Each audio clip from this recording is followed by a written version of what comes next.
এককালে আমরা অবিভক্ত বাংলায় ছিলাম। এটা যে হয়েছে 71 এর পরে যেটা এসছে, আমাদের ভাষা এক, আমাদের মানুষ এক। এই প্রথম সরকার যেটা দেখলাম, বাংলাদেশ অনলি ফ্রেন্ডলি কান্ট্রি ছিল, সেখানে দাঁড়িয়ে আজকে আপনারা বাংলাদেশিদের ডিমোনাইজ করে নিয়েছে। বাংলা আমার প্রাণ, বাংলা আমার আশা, অবিভক্ত বাংলাই হবে মুক্তির ভাষা। আজ পশ্চিমবাংলার সাংসদ মহুয়া মৈত্র যা বলছেন তা শুধু একটি রাজনৈতিক বক্তব্য নয়, এটা বাংলার মানুষের আত্মার আর্তনাদ। তিনি বলেছেন, একসময় আমরা অবিভক্ত বাংলার অংশ ছিলাম, আমাদের ভাষা এক, সংস্কৃতি এক, আত্মার সম্পর্কও এক। তাহলে আজ কেন আমরা বিভক্ত? কেন পশ্চিমবাংলার মানুষ নিজের দেশে পরাবাসীর মতো নির্যাতিত? ভারতে আজ বাংলাভাষী মানেই বাংলাদেশি বলে গালি দেওয়া হয়, আটক করা হয়। বাংলাভাষী মুসলিম বলে তো আরও ভয়াবহ অবস্থা। চাকরি থেকে বঞ্চিত, নাগরিকত্বের নামে হয়রানি, প্রতিদিন অপমান। প্রশ্ন আসে, এমন অসম্মানের মধ্যে বেঁচে থাকে কি সত্যিই জীবন? বাংলা ভাষার অপমান নিয়ে কি বলছে মহুয়া মৈত্র, আসুন তা দেখি। শচীন দেব বর্মনের গান তো শুনেছেন যে বাংলা মায়ের কোল, সবকিছু আমরা কিন্তু বাংলা মায়ের কোল থেকে এসছি। এককালে আমরা অবিভক্ত বাংলায় ছিলাম। এটা যে হয়েছে 71 এর পরে যেটা এসছে, আমাদের ভাষা এক, আমাদের মানুষ এক। এই প্রথম সরকার যেটা দেখলাম, বাংলাদেশ অনলি ফ্রেন্ডলি কান্ট্রি ছিল, সেখানে দাঁড়িয়ে আজকে আপনারা বাংলাদেশিদের ডিমোনাইজ করে নিয়েছেন।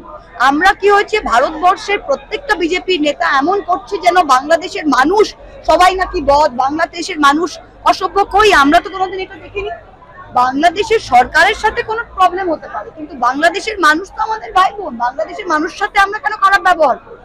আমাদের সবার পরিবার পরিজন আছে বাংলাদেশের মানুষ। এটা কি কথা? এই যে মানুষের মধ্যে সবসময় ভেদাভেদ সৃষ্টি করার, এই যে ডেমোগ্রাফিক বলছেন, এটা কি?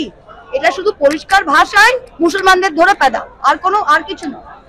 ডেমোগ্রাফিক যে মিশন ডেমোগ্রাফিক, এই মিশন ডেমোগ্রাফিকের মানেটা কি? মিশন ডেমোগ্রাফিক হচ্ছে হিন্দু রাষ্ট্র তৈরি করো, যেখানেই মুসলমান দেখছো, যেখানেই মাইনরিটি দেখছো, তাদের ধরে তাদের উপর লাঞ্ছনা বঞ্চনা তাড়িয়ে দেওয়া। এটাই বাংলাদেশি করে আমরা তো দেখছি গুরগাঁও, হরিয়ানা, রাজস্থান, যেগুলো বিজেপি শাসিত রাজ্য আছে, আপনার কালীগঞ্জ থেকে আরম্ভ করে নথিডাঙ্গা থেকে আরম্ভ করে প্রত্যেকটা দিন বাঙালি ভাষায় কথা বলছো, প্লাস যদি মুসলমান হন, বাস। আমি ভাবতে পারছো আজকে আরে ঘুরিয়ে কি এনআরসি চালু করতে পারছে? তিনি তো সিএ করেছেন।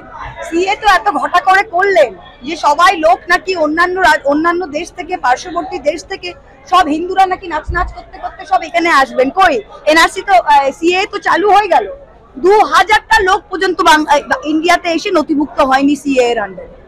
পশ্চিমবাংলার মানুষ আজ বুঝে গিয়েছে ভারতে তাদের কোনো সম্মান নেই। মহুয়া মৈত্রের কণ্ঠে যে সত্য ধ্বনিত হলো, তা হলো সম্মান নিয়ে বাঁচতে চাইলে তাদের কোনো বিকল্প পথ নেই, বাংলাদেশকেই বেছে নিতে হবে।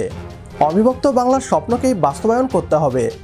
বাংলাদেশ আজ বিশ্বে মাথা উঁচু করে দাঁড়িয়েছে। বাংলাদেশ প্রমাণ করেছে ছোট দেশ হয়েও কিভাবে সম্মান নিয়ে মাথা উঁচু করে টিকে থাকা যায়। অর্থনৈতিক উন্নয়ন, শিক্ষা, স্বাস্থ্য, নারী ক্ষমতায়ন, সব ক্ষেত্রে বাংলাদেশ এক অনন্য দৃষ্টান্ত। আর ভারত বাংলাভাষীদের জন্য শুধু বঞ্চনা আর নির্যাতন। তাই আজকের বার্তা খুব স্পষ্ট, পশ্চিমবাংলার মানুষকে আর দাসত্বে আটকে রাখা যাবে না। তারা একসময় অবিভক্ত বাংলার অংশ ছিল, আবারও বাংলার অংশ হবে। নরেন্দ্র মোদী সরকারকে জানিয়ে দেওয়া হোক, সম্মান নিয়ে স্বাধীনভাবে বাঁচতে হলে তাদেরকে বাংলাদেশকেই বেছে নিতে হবে। এটাই পশ্চিমবাংলার মানুষের দাবি, এটাই সময়ের ডাক। অবিভক্ত বাংলা, যেখানে থাকবে না বৈষম্য, থাকবে না নিপীড়ন, থাকবে শুধু সম্মান, স্বাধীনতা আর আত্মমর্যাদা। দুই বাংলা এক হোক, আত্মমর্যাদা ফিরুক, অবিভক্ত বাংলা গড়ুক।